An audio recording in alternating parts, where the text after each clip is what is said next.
Hey Stefanos, here is how to play Interzone that you want to learn. So I just learned it myself, and hopefully this will be helpful for you to see it. So I'll link to the tab, and I'll play along a bit, and then I'll stop and explain what I'm doing. So the drums come in.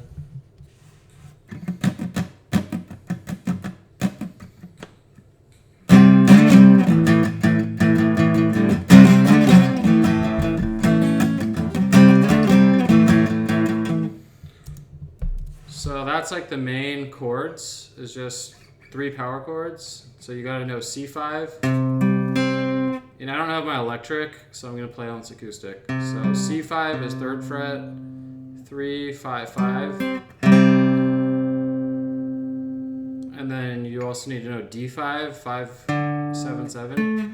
And then A5, and since it happens quick, you're gonna wanna do it like this. So you do 0, 2, and then you lay your finger on 2. And I'm muting up here. I'm trying not to strum that, but. And then what you need to be able to do is slide this chord over. So I'd practice this. And then you go back to here. So the tab set shows just like one strum. It doesn't really explain it. But the way I hear it, you go.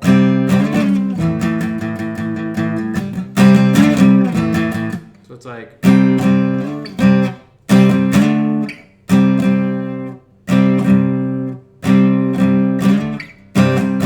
I go down, up, and then down, slide. So yeah, the way I'm doing it is down, up, and then slide from C5 to D5.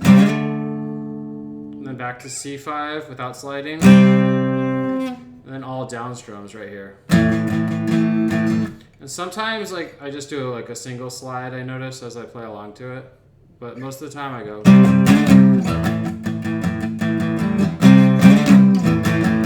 See, like the second time is to like a single strum. And if that's hard for you, like I don't know how good you are, you can just practice on single notes like.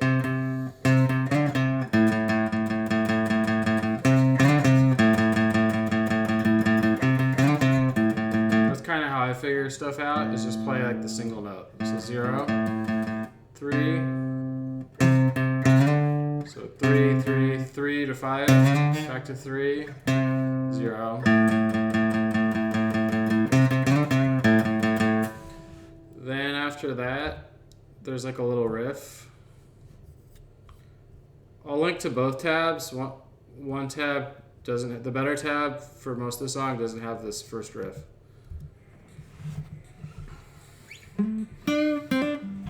Oops.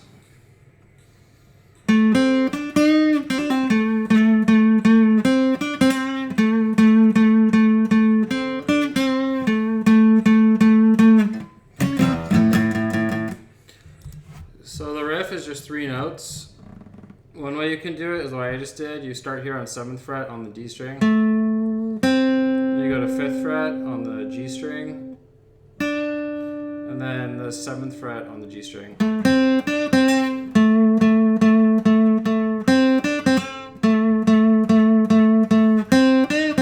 And sometimes like they bend it a little bit, but just practice this. Go 7, 5, 7, 5, 7, 7, 7, 7, 7.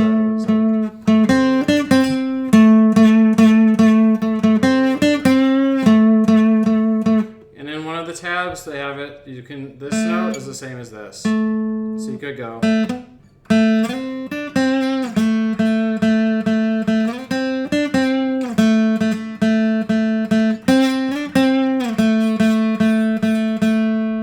So you can do it like that. And these notes are actually just the same as like. So I'll play it one more time so you can see it. I like doing it right here, but if you want, you can do it here. This would make the whole riff a little bit brighter sounding.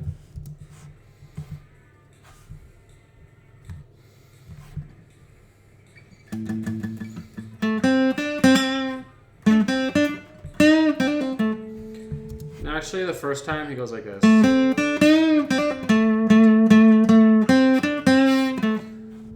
explain that. That's a little trickier. The first time he goes 7, 5, 7, and then you bend, and it should sound like this.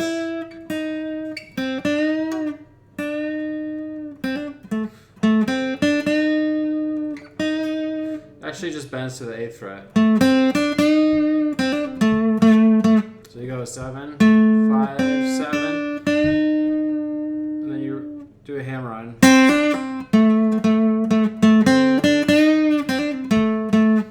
So that's kind of tricky, but I'll do it really slow.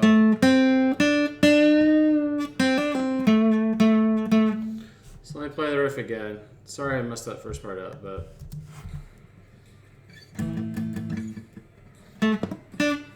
just one more time.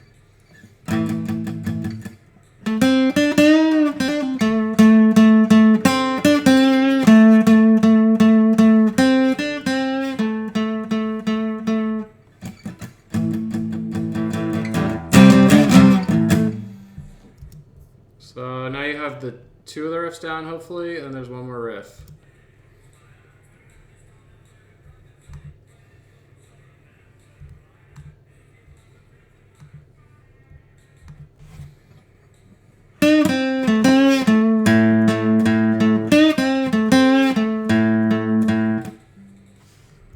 So you do that twice, you start with a bend on 7 on the G string. You can use both your fingers to bend harder, so, and then you're gonna pull off to 5. You actually like bend, release, then pull off. So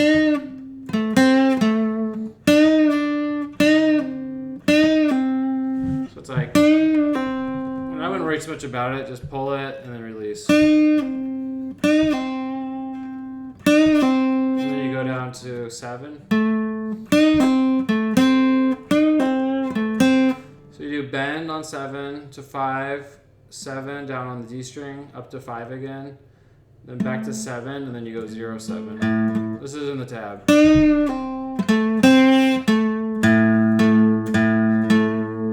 I'll do it really slow.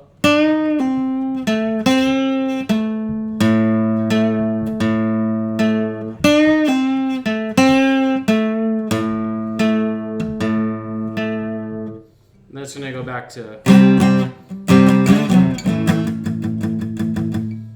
So I'll play that one more time, and then there's one last section that's easy.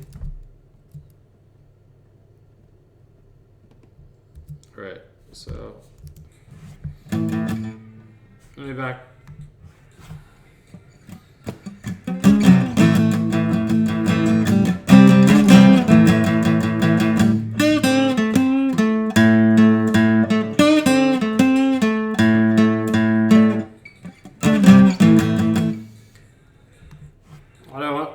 I'll do it one more time. He does like this, there's this higher note. I'm trying to figure out what he does right after he does this last. I feel like I hear this note in there. It sort of sounds like these 3 notes. But anyway.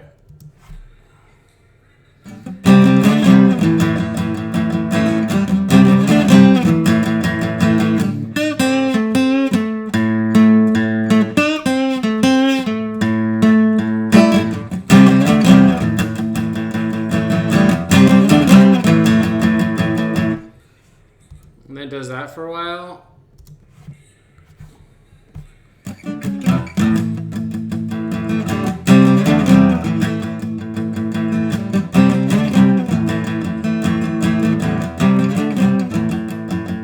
And it just stays here.